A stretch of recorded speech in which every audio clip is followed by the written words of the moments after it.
TTD చైర్మన్గా భూమన కరుణాకర్ రెడ్డి గారు టీటీడీని ఆదాయ వనరుగా చూశారు.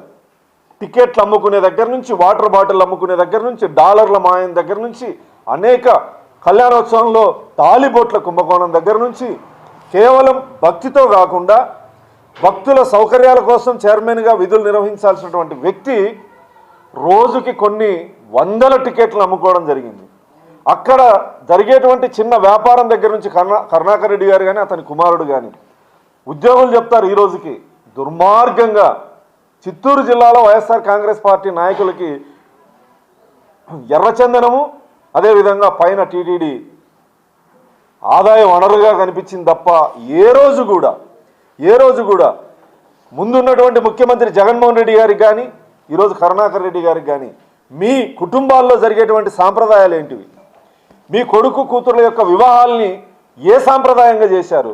ఈరోజు మీరు టీటీడీ మీద కానీ హిందుత్వం మీద కానీ మాట్లాడేటువంటి నైతిక హక్కు మీకుందా? టీటీడీ చైర్మన్గా పనిచేసినటువంటి వ్యక్తి ఇతర మత ఆచారాలతో కుటుంబంలో ఈ రోజుకి కూడా మొన్న జరిగినటువంటి కొడుకు వివాహం కానీ ఈ రోజుకి కానీ నీ కుటుంబంలో జరిగేటువంటి ప్రార్థనలు ఏంటివి, పూజలు ఏంటివి బహిరంగంగా చెప్పే దమ్ముందా? ఇది ప్రపంచంలో ఉన్నటువంటి భక్తులందరికీ తెలుసు.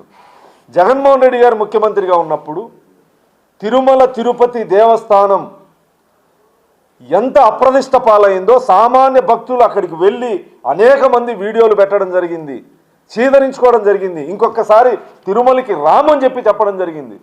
గౌరవ ముఖ్యమంత్రి గారు ముఖ్యమంత్రిగా బాధ్యతలు తీసుకున్న తర్వాత టీటీడీని ప్రక్షాళన చేయడం జరిగింది. సామాన్య భక్తులకి దేవుణ్ణి దగ్గర చేసే మార్గాలు, సామాన్య భక్తులకి దర్శనాలు దగ్గర చేసే విధంగా అనేక చర్యలు తీసుకోవడం జరిగింది. నేను ఈ సందర్భంగా సూటిగా ప్రశ్నిస్తా ఉన్నా, కరుణాకర్ రెడ్డి గారు మీరు కానీ మీ ముఖ్యమంత్రి గారు కానీ టీటీడీలో తీసుకున్న నిర్ణయాలు ఏంటివి? నందమూరి తారక రామారావు గారి దగ్గర నుంచి ఇప్పుడు చంద్రబాబు నాయుడు గారి దగ్గర వరకు టీటీడీలో ఏదైనా ప్రక్షాళన జరిగిందంటే నందమూరి తారక రామారావు గారి దగ్గర నుంచి చంద్రబాబు నాయుడు గారి దగ్గర వరకు ఈరోజు నిత్యాన్నదానం కానీ, హాస్పిటల్స్ కానీ, సేవా కార్యక్రమాలు కానీ, గోశాల కానీ, ఇవన్నీ నిర్ణయాలు ఎవరు ముఖ్యమంత్రిగా ఉన్నప్పుడు తీసుకున్నారు? మీ ముఖ్యమంత్రి గారు, మీరు ప్రభుత్వంలో ఉన్నప్పుడు మీ ముఖ్యమంత్రి గారు టీటీడీ కోసం తీసుకున్న ఒక్క నిర్ణయాన్ని చెప్పగలవా? లేదా నువ్వు చైర్మన్గా తీసుకున్నటువంటి ఒక్క నిర్ణయాన్ని చెప్పగలవా?